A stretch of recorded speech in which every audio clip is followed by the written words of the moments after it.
I'm going back to Los Angeles and fighting my last fight in Los Angeles. Because yes, I'm going to retire this year. It's my plan is already set. And this will be my last year, and that's why I want to fight 3 times, to make it big and to go out with a bang. But obviously it starts with Stevie Forbes, where there's no guarantee. Talking about Oscar, everybody's talking about, you know, how big an event it is, how many people are going to be there. Everybody's talking about how, you know, he's the 10-time world champion and the gold medal winner, and you have a sense like, okay, well, he's fighting Stevie Forbes. Well, I'm not going to fall for that trap anymore. I'm not falling for that trap. I've been down that road, and you know who I'm talking about, where people say, oh, well, this is a tune-up fight. I'm not falling for that trap. It's not going to happen. This is a real fight. And I have plans for this year of fighting 3 times. And I'm going to do it. If Stevie Forbes allows it to. He's a tough opponent. And I'm going to get ready for Stevie Forbes as if this was the last fight of my life. As if this was the first fight of my life. And I'm glad that I have the experience to recognize what's happening here. You know, Stevie Forbes, yes, he hasn't, to a certain extent, been on that big stage. Yes, he is from the contender. But you know what? I'm also a contender in this fight. I'm not a champion. I'm a contender. And I'm going to fight like a contender. I'm going to go back to Big Bear and train up in the mountains and seclude myself. I have Mayweather Sr. once again.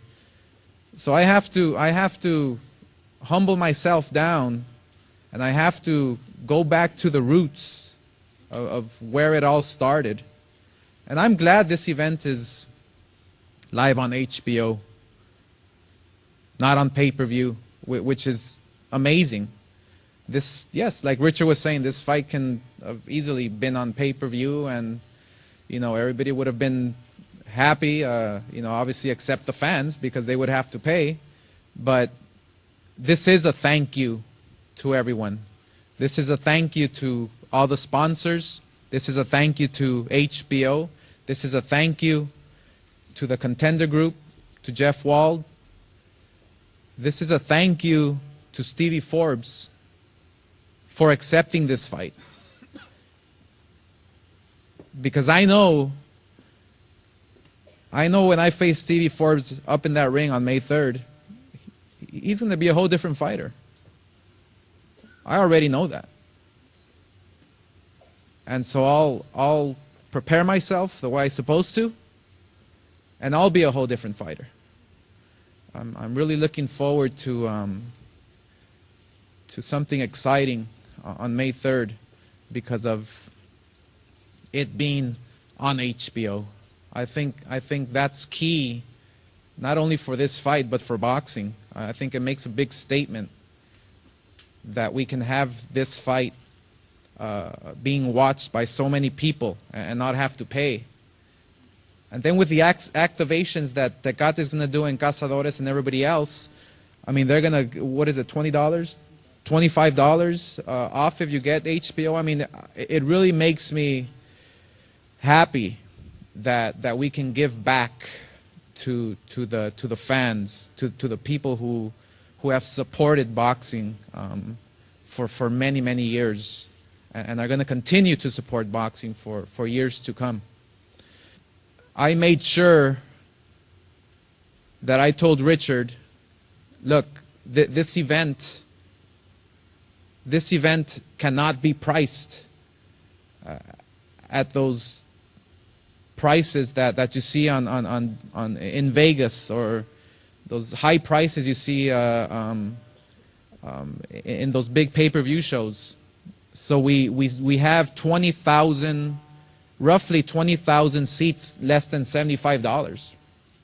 So I wanted to make sure that the families are there. I wanted to make sure that the kids are there. Wanted to make sure that the grandmas are there, you know, the families. Make it a family event. I mean, it's going to be incredible.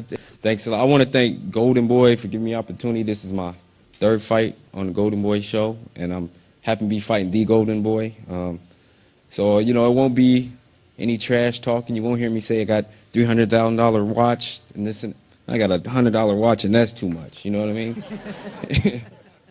But, you know, I want to say a quote that I said. You know, they asked me to give a quote, and it took me about 2 minutes to think of this. I said, this is a gentleman's fight.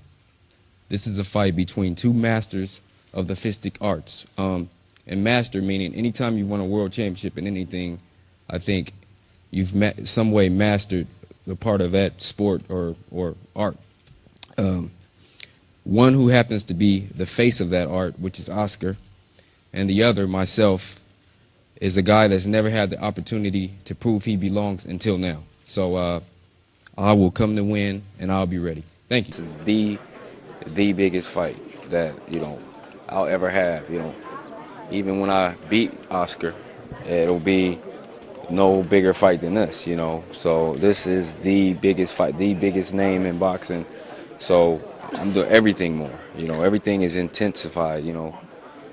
Starting, you know, we start camp Monday, and it's Marvin Hagler used to say it best. This is, I'm actually going to hell to get ready for this thing because I know he wants to finish his career with a bang. So it's my job to cancel that. So I'm looking forward to it.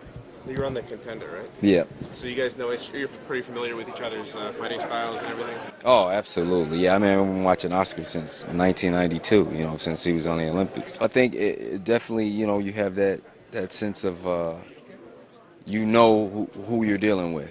It's a lot different than if you're fighting a guy that's unknown, you don't know what he can do, but I know who I'm dealing with, and I know I better be, you know, ready.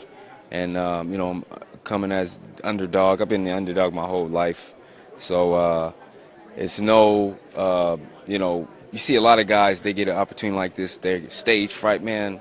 I've been waiting for this thing my whole life. So it's no intimidation. It's no, you know, I'm a fearless fighter anyway, so it's not, I'm not going to be in there running around. I'm coming to fight, you know, and I'm coming to win. And this is the biggest fight that I'll ever have. So, you know, I'll be prepared. Well, you know, after, you know, fighting the Golden Boy guys and you know, pretty much whooping up on those guys, you know, Golden Boy, they said something's good gonna happen, you know. Actually, my promoter Jeff Wald was telling me something's good is gonna happen. So they heard, this is the story I heard, that they were talking about Shane Mosley fighting May 3rd, and then Oscar made a call and said, I want to fight. And then it was some rumblings that they called me, the Contender, and said, you know, we got some news. And I said, what's the news? They said, you know, you're in the running to fight Oscar. I said, stop playing. I was like, this is a bad joke. And so they got Golden Boy on the phone, and he's like, no, this is real. It's between you and 2 other guys. I said, oh, well, I already know I'm not getting it. And then time went by, and then they called me, I think maybe 2 weeks later, because Oscar was, you know, going through his opponents, who he thought, and guess he talked to HBO, you know, and they called me and said, you got the fight. And I still didn't believe it because I couldn't say anything about it until the press conferences were announced, you know. So I'm sitting there at home knowing, and I can't, it starts sneaking out on the you know, internet, but you don't really believe it until you actually, like, here doing this. So that's what happened behind the scenes. I couldn't talk about it for, you know, almost a month. So if I were to tell somebody, hey, nudge him, you know, I'm fighting Oscar De La Hoya, say, man, come on, yeah, we all are. On the video game, we are, you know, so.